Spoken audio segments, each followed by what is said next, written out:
Welcome to the Sellernomics podcast, where we share valuable tips and information in the Amazon and e-commerce space. Each week, we deliver the best interviews with some of the top Amazon personalities in the industry to help you grow your business. Today's episode is brought to you by Getida, the global leader in FBA auditing and reimbursements. Get $400 in free FBA reimbursements at Getida.com/Sellernomics. And now, here are your hosts, Rob Stanley and Lisa Kinski. What's up, everybody? Welcome to today's episode of Sellernomics. My name is Lisa Kinski. I'm joined by my co-host, Rob Stanley. And today we have with us who I assume would be considered a pretty familiar face in the industry. Definitely his wife's face is super familiar. But we want to get to know the second half of the dynamic duo. You guys, we have with us today Ephraim Ausch with Tactical Logistics Solutions. And we are going to be reviewing the Ultimate FBA Fee Guide, which is really how to boost your bottom line through smart storage. So let's go on ahead and bring Ephraim on. Ephraim, how are you doing? I'm doing good. How are you? Hey, Lisa. Hey, Rob. Good. Good to see you guys. Hey, how's it going?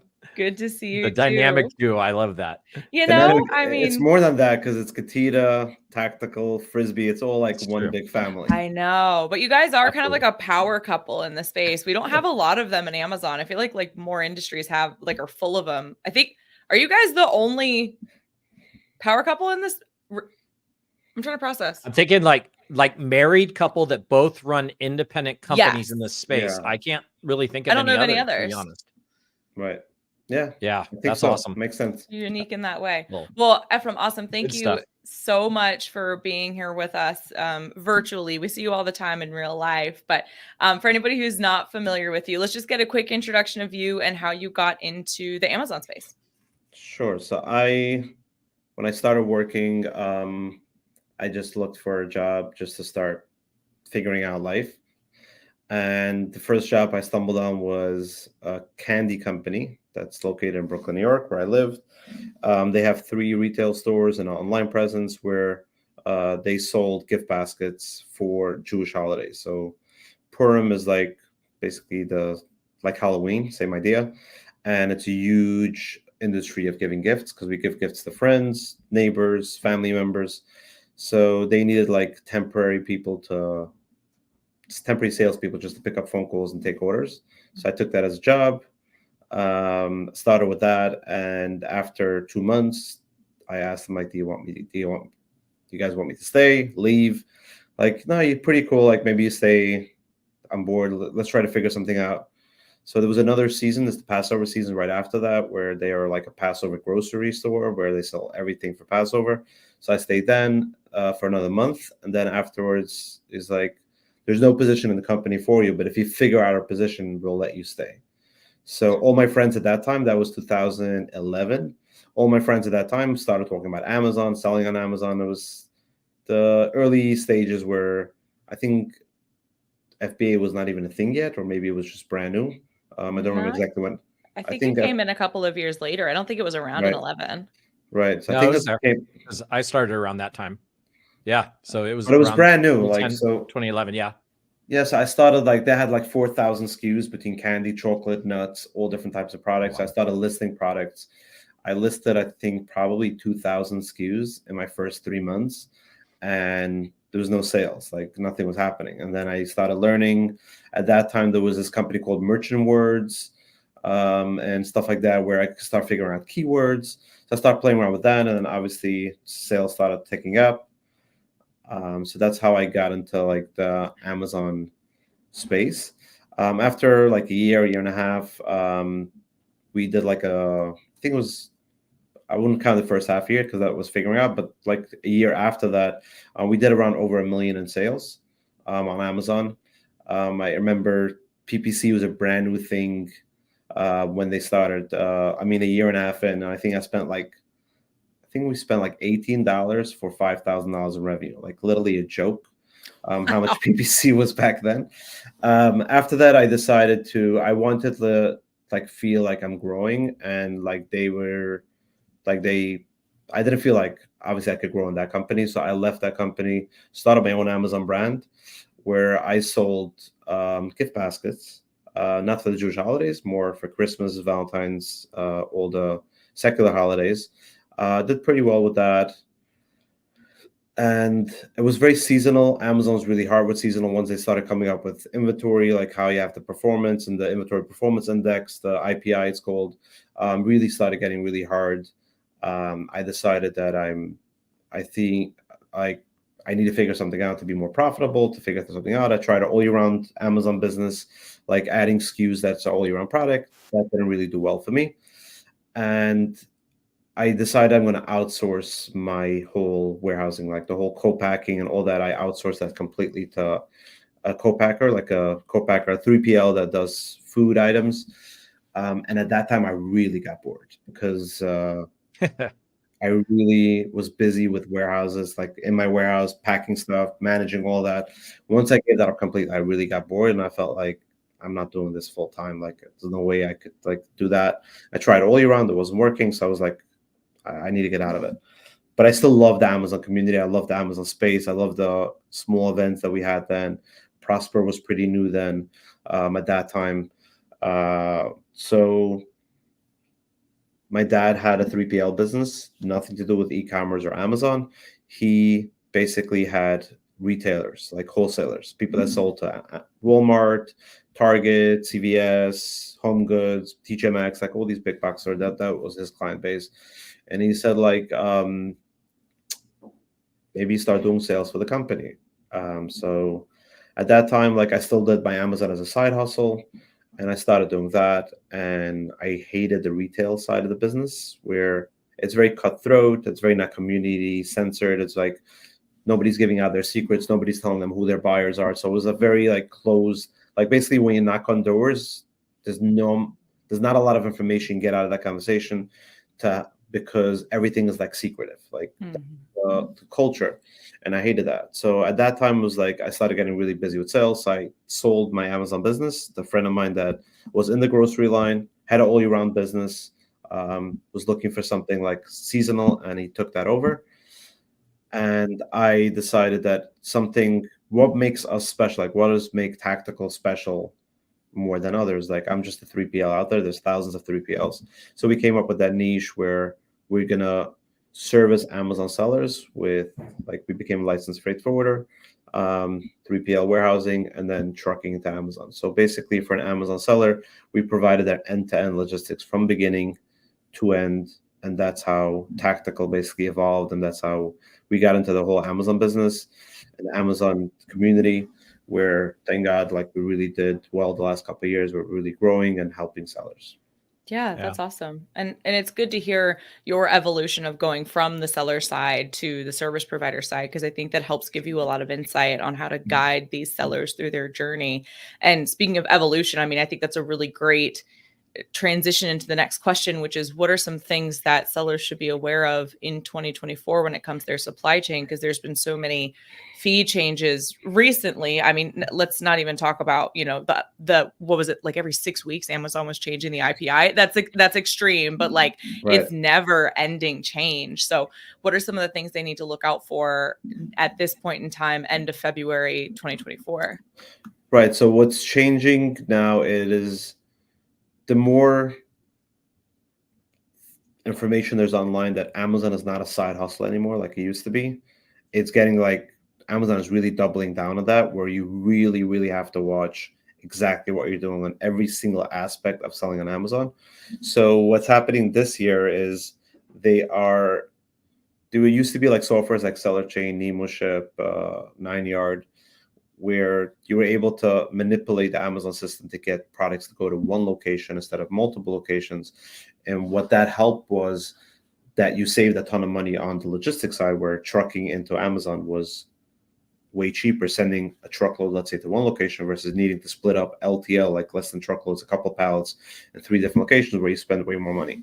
So it used to be a thing that you were able to manipulate it, and that was it. Now Amazon will see that, and with that they're gonna implement placement fees, where that could change basically from spending, let's say, $1 or $2 on a box to ship from point A to point, like to Amazon Fulfillment Center, it could be like $7, $8, $12, $13 a box to get it if you want to send it to one location. So that basically falls out of the planning that to get it to one location, only if you do pay the placement fee, where that's really expensive.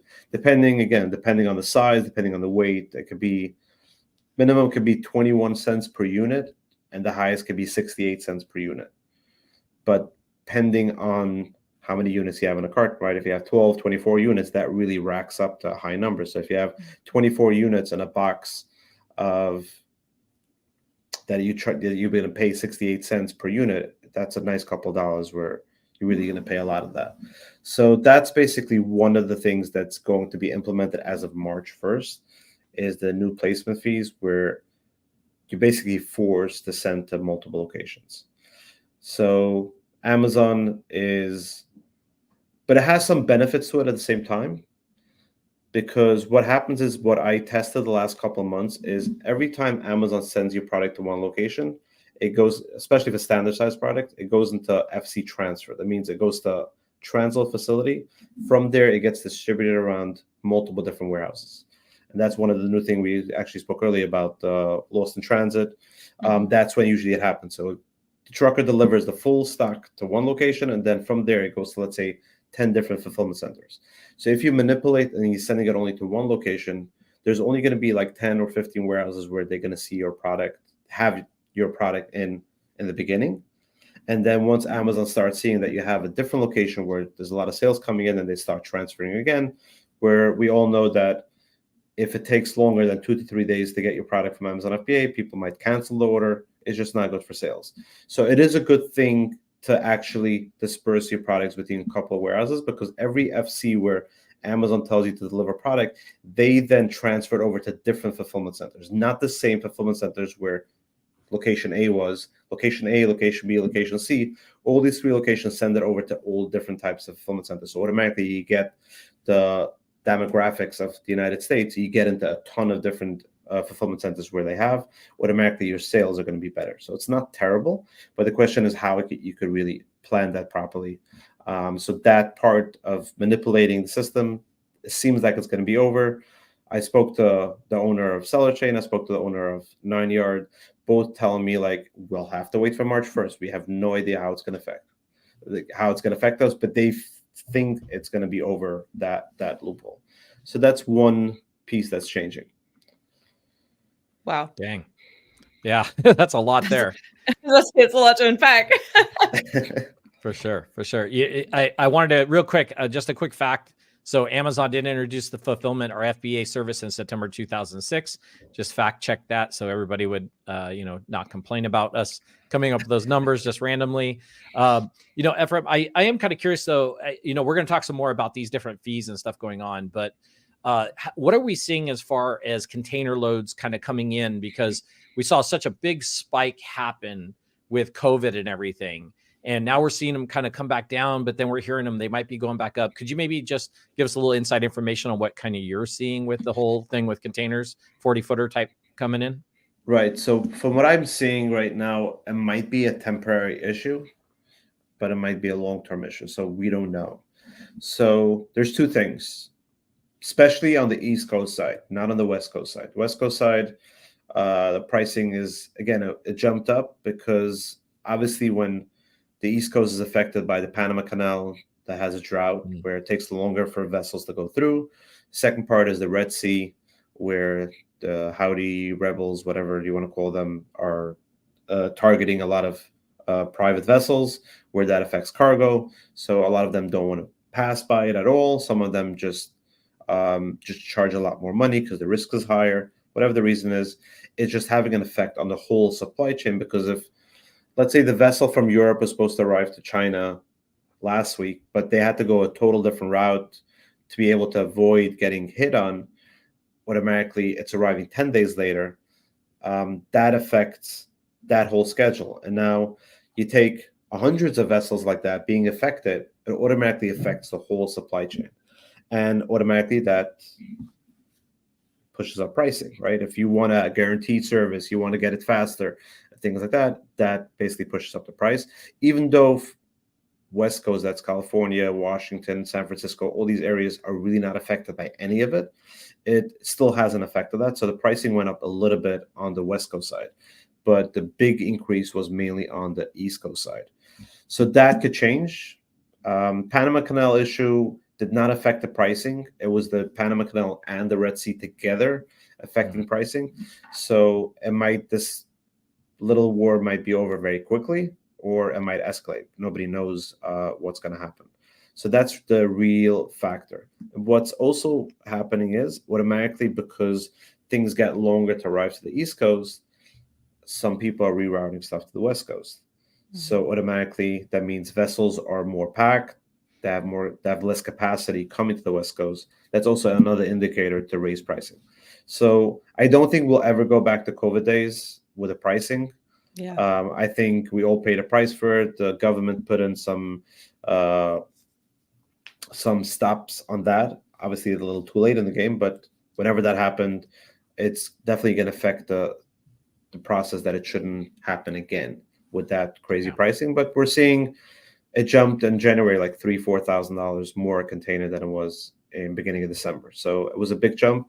But from what I'm seeing right now, Chinese New Year ended, the pricing came down by around $2,500 already. So it's seeming to go down, but we'll have to watch and see what's going to happen. Yeah. Those COVID container prices were astronomical. It was crazy. All right, you guys. My record was $31,000 on a container. Goodness. Goodness gracious. Man. That gives me heartburn. That makes me upset. We're going to take a quick break in here from our sponsor. But when we come back, I want to dig into some of the more specific fee changes that sellers are going to be seeing. So we'll be back in just a second.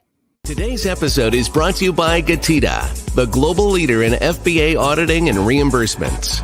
Get $400 in free FBA reimbursements at Getida.com/Sellernomics. All right, y'all. Be sure to head over to Getida.com/Sellernomics for that first $400 in FBA reimbursements free. We are back with Ephraim Ausch with Tactical Logistics Solutions. And we know that there are a lot of different fee changes that are coming down the pipe, right, for 2024. Some are already in effect. Some are March 1st. I think there's an April 1st and a May something.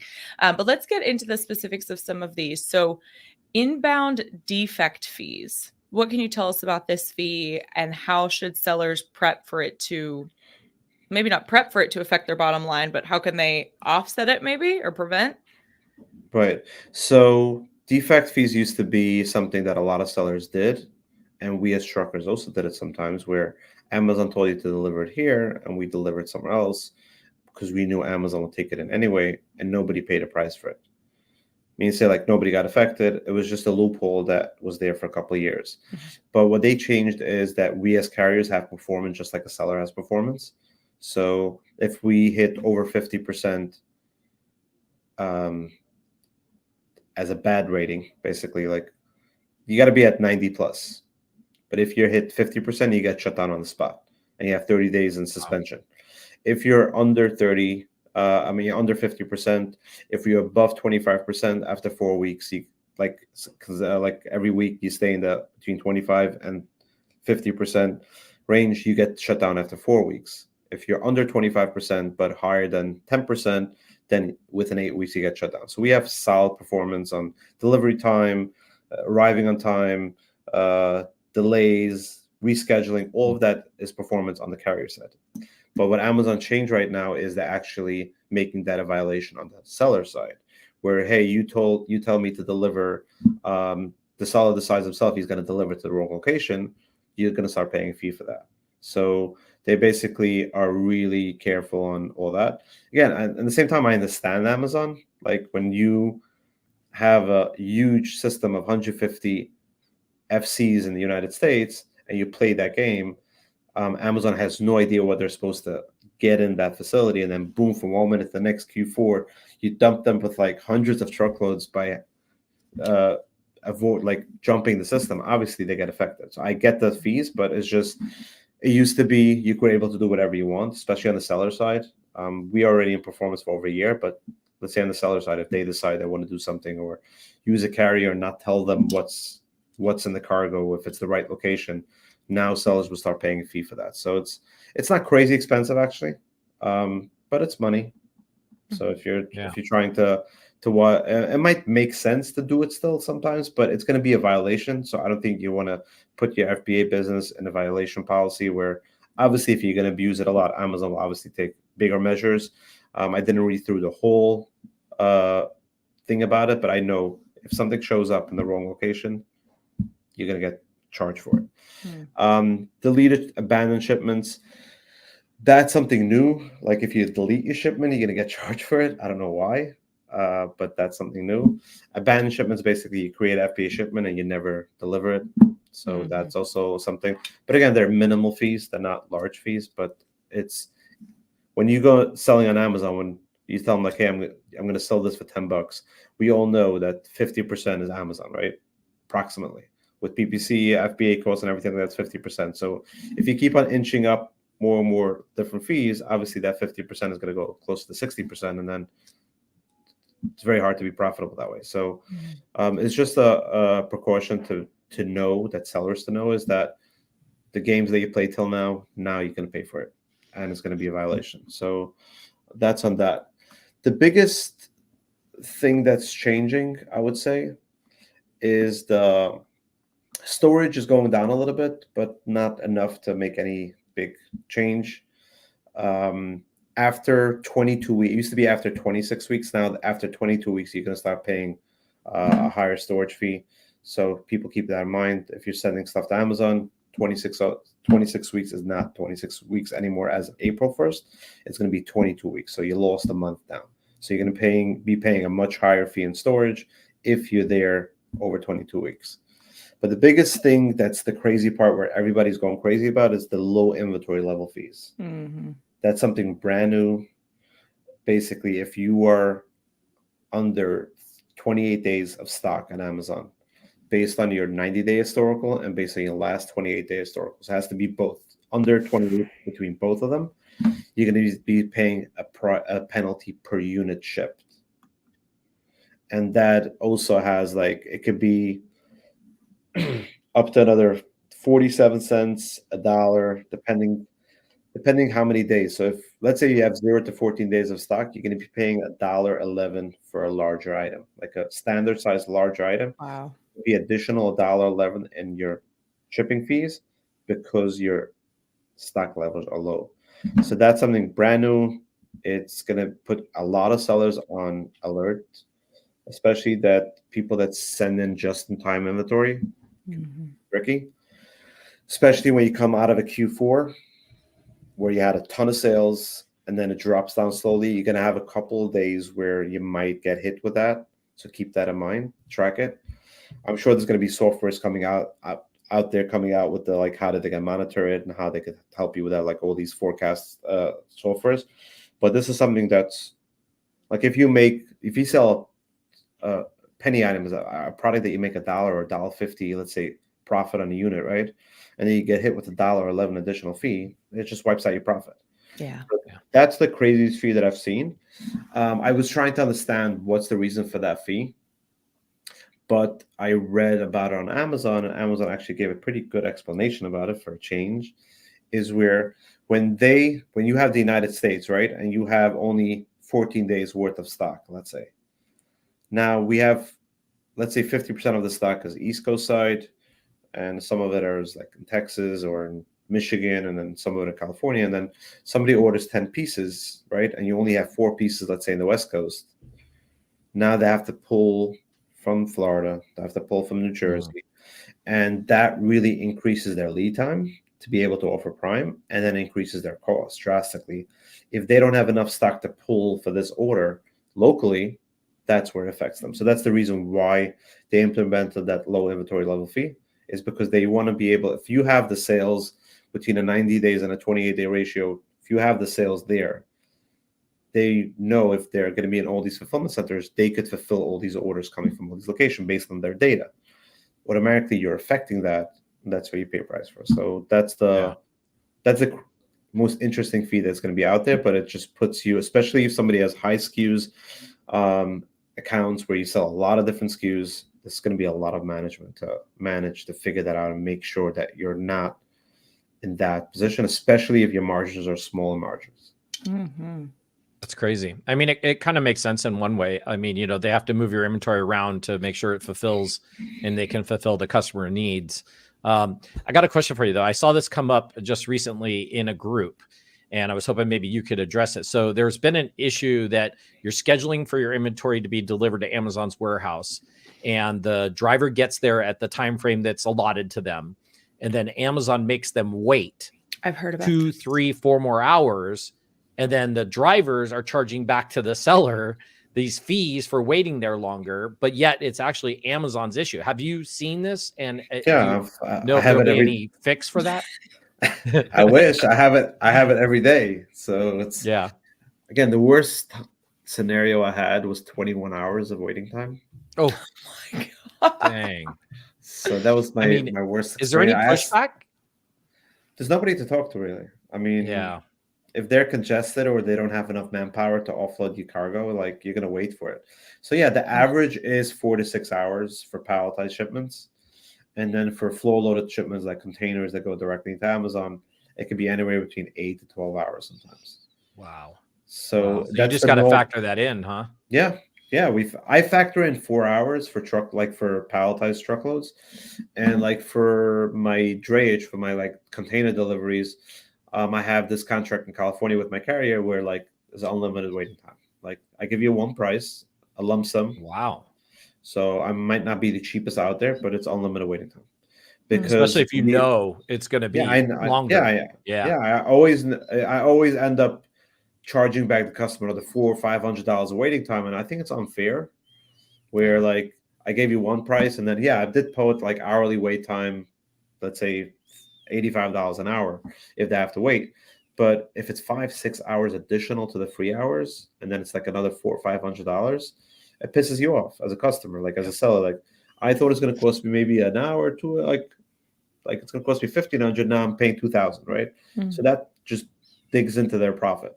So I'm very much into profitability, like trying to be as transparent as possible, and like all-in price works best for me. I love that. I know, like, okay, I want to sell this. This is what my cost is all in. I'm happy with that. So there's nothing really we could do about it right now. And sometimes Amazon will reject me. Like we have sometimes rejections where like, oh, we don't have enough manpower to offload your shipment. We're at capacity in the warehouse. We can't offload any more shipments. Get out of here. Bye. So the truck has to get paid. What do you do in that case? Yeah, what do you do? Yeah, the trucker brings back the load. It costs me probably extra $500 to $1,000 depending where he is. Like if he went from California to Arizona or California to Vegas, it's probably almost $1,000 in layover fee bringing back the load. If I could get an appointment right after that, like the next day, I'll have the driver wait there. But if I can't, like in Q4, like you might have to wait 2-3 days. The driver said, I'm not sitting on this load for 3 days. They just bring it back. And so we have that all the time. So yeah, there's no accountability whatsoever on that side with Amazon. They couldn't care less. Dang. That is crazy. That's absolutely crazy.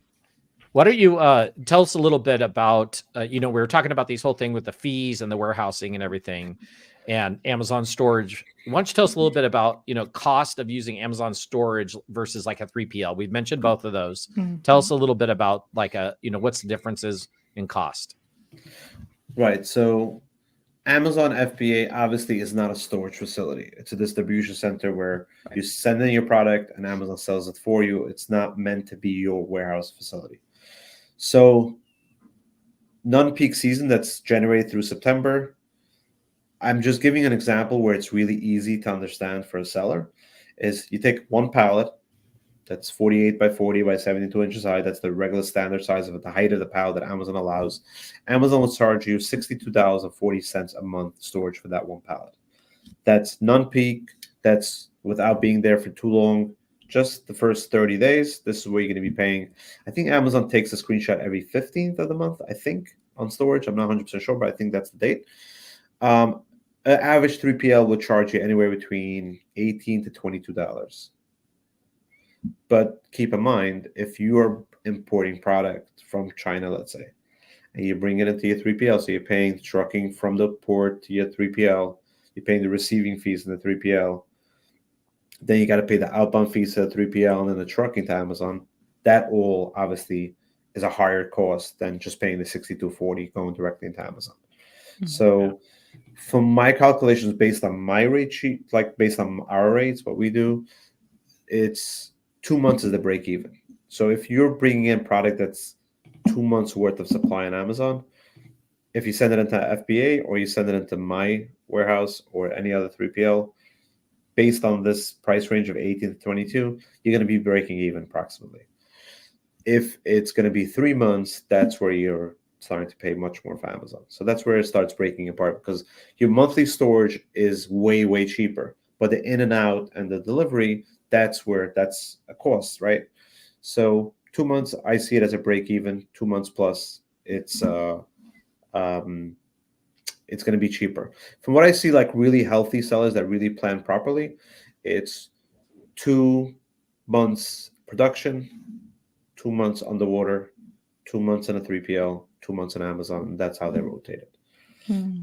That's the healthiest way. Obviously, you got to work with your seasonal. If you're seasonal, if you're not seasonal, even though Q4 is probably be heavier for you, keep that in mind, how you purchase and how you do all that. But the healthier like brands where I see like they rarely run out of stock, because let's say one day you wake up in the morning and one of your competitors ran out of stock, and now obviously you're taking that whole traffic, people coming to your listing because your competition went around the stock. So let's say you go from having 2 months worth of inventory in Amazon, let's say to a month or a little less than that. And then you have 2 months in your 3PL, so you right away transfer it over, right? And then once that starts selling, the stuff that came from the water is hitting your 3PL as well. So all that, you really hit a problem where you're going to run out of stock, except if something crazy happens, obviously. But even with the spikes, you could still be in a healthy position where you don't run out of stock. So that's where I would say comparing. When it comes to Q4, I had a customer that he showed me he miscalculated storage. So he jammed Amazon in October, beginning of October, with all his stock for October, November, December. Oh, gosh. Because he had this nightmares of 2 years ago, even last year a little bit, where you had a hard time getting stuff into Amazon. It was really hard to get in, and then it was FC transfer, and then it wasn't shipping to the customer. So he was like, okay, this year I'm going to be way more proactive. I'm going to send everything in October. He ended up getting killed with Amazon storage. So what happens from October through December is one pallet is $192 versus we spoke about earlier about $62.40. In Q4, it's now $192 for one pallet, 48 by 40 by 72 inches high. Now, when you're a pretty big seller and you're sending in 10 truckloads, 10 times 28 pallets, that's a bloody fortune to pay in storage, right? Now, if it's sitting there for 2 months, it's $384. And if it's sitting there for 3 months, it's $576 per pallet. So that's basically where you got in Q4, you got to really, really be smart. It's like if you're seasonal in Black Friday, Cyber Monday, make sure you send product in for that first. And then much later on, you send in for the stuff that's going to be selling in December, something like that. Like really plan it really properly, but don't send everything in October 1st. It's just not going to work well for you. Yeah. That's crazy. This tells me that we need to have you on again, probably like August, September, and have a little case study plugging in numbers. Here's what it'll cost you. Here's how you plan, and get like a real like lesson. Yeah, like a planning lesson, and get some numbers to play with so folks can see how that math will impact them. Yeah, maybe I'll show some slides so you can see like real visuals, how it affects it. And I'm also like testing now because the Amazon placement fees, where a lot of people are getting routed to send to East Coast, West Coast, where that really throws people off at the cost. There's going to start being a movement of sellers starting to bring into both coasts now more than the West Coast like it used to be. So I'm going to be tracking that as well. And I want to see the impact of someone that's just based in the West Coast sending in stuff there. And then someone that brings in both coasts, how that impacts being placed in different places, different fulfillment centers. So it's good. I'm doing a lot of that research right now to figure that out, how that will play out. It would be super probably interesting for sellers to see, like, do I need both coasts? Is it the same thing, East Coast, West Coast? Like, because it's more expensive, obviously, to bring East. It takes longer to get it, but how would your sales be affected if you have them both coasts, sending in from both coasts versus just sending in from one? So that would be pretty interesting. For sure. Having a case study on that to review would be awesome. Ephraim, we are getting to the end of our time here, dear, but we do want to give you an opportunity to plug Tactical, obviously give kind of an outline of who would be best to work with you and then where they can get in touch with you as well. Sure. So what we do is we're an end-to-end service provider for an Amazon seller. So we take care from their supplier's door. We'll import it, clear customs, pick it up from the port, bring it into a 3PL warehouse, drip feed into Amazon as needed, or we could go directly into Amazon, whatever is needed. But on the logistics side, like you have one company that handles all of it, beginning to end. We even added an inspection right now. So if you want to do inspection and before you bring in your shipment, we could do that as well. So we basically take care from the whole service A to Z.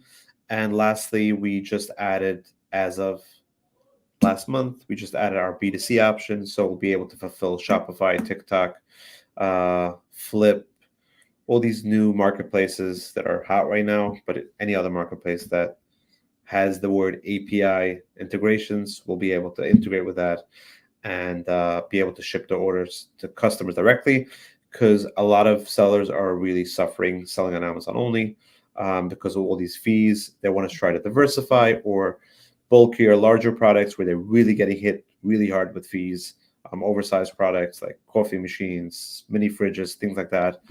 B2C might be better for them, like merchant fulfilled or SFP, self-fulfilled prime, things like that is a brand new thing to us. But if you want to reach out to me, I'm always available. You can email me, Ephraim@tacticallogistics.com, or you can look for me on LinkedIn as well. I'll be happy to connect and have a conversation with you. Awesome. Excellent. And Ephraim also attends a lot of shows. I know that, Ephraim, you're going to be at Prosper. I think maybe also MDS. Yep. Okay, perfect. MDS, Prosper, usually stuff in the tri-state area as well. So for our audio listeners, the website is tacticallogistic.com, and Ephraim's email is Ephraim, EPHRAIM @tacticallogistic.com. You guys can also check him out in real life as well, like we had said before. Usually next to the Getida. I think we're Prosper neighbors. We're just kind of catty corner to each other. So Absolutely. Usually find Getida and there's a tactical person not too far. Exactly. But Ephraim, awesome. Thank you so much for being here today. We really appreciate your time, and we'll definitely have you on again later in the year for that session. Sure. Thank you for having me. Awesome. Yeah. Thank you so much for everybody who tuned in. If you guys liked what you heard today, please be sure to give us a thumbs up, share your thoughts with us in the comments, subscribe to the show, and we will see you all on the next one. Thanks for joining us this week on the Sellernomics podcast. Special thanks to our sponsor, Getida. Did you know that Amazon probably owes you money for FBA reimbursements? Get $400 in free FBA reimbursements at Getida.com/Sellernomics. Be sure to join us again next week for more great tips on how to grow your business. And thanks again for listening.